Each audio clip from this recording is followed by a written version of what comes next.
Welcome to Penrose Learning, where we make understanding easy. You start by getting essentials ready. Power the controller to at least 50% and confirm your switch firmware is current.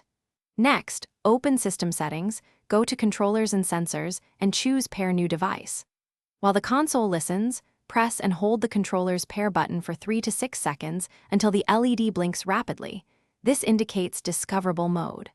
Once the light is flashing, make sure the switch finds the device on screen and select it. Pairing begins immediately and usually completes within seconds.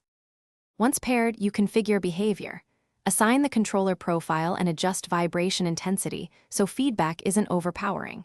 Then go to System Settings, select Controllers, and run calibration routines. Recalibrate sticks and buttons to eliminate drift. While calibrating, move sticks through full ranges and press every button. This ensures proper mapping. After calibration, use Controller Test to confirm all axes and buttons register correctly. If any input fails to respond, repeat calibration and check battery. Finalize setup by positioning devices.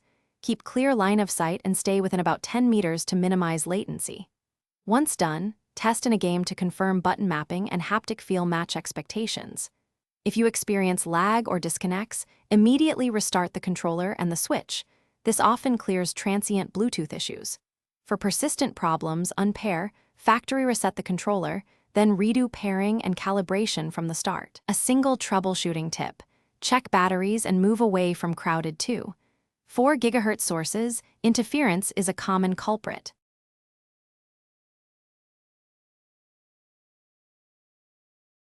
Thanks for watching. If this was helpful, leave a like and consider subscribing. See you next time.